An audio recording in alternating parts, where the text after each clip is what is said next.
Are you learning watercolor but find it to be confusing and causing anxiety? You try to follow all the rules but kind of get stuck in knowing what to paint? Well, I've created this class for you.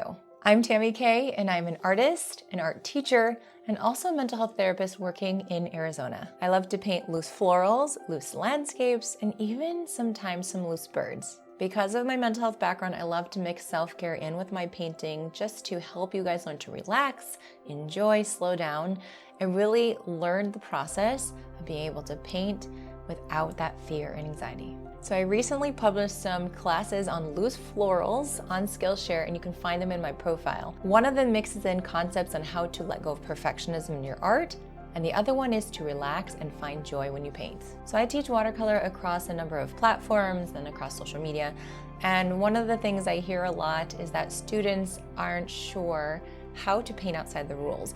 You need the rules so that you can learn this tricky medium, but then it can be hard to let them go and know when to break them. But then the question is, what if you don't actually know the rules yet? So in this class, I've set out to teach you guys step by step those tricks and techniques that I have learned along the way in my watercolor journey. After that, we're gonna put all the things together that we've learned to create a loose and beautiful watercolor bouquet. So this is what you'll learn: why paint with watercolor, palette and brush care, swatching, water control, and color mixing, how to hold your brush, types of brushes to use and their marks, and also watercolor washes, textures, and leaf and floral brush strokes. So this class is for beginners who would like to learn the watercolor basics, but it's also for the experienced artist who may want a refresher on the basics and also want to learn how to loosen up and really just create outside the rules. So as you practice the exercises and the final project, I really hope that you get a new sense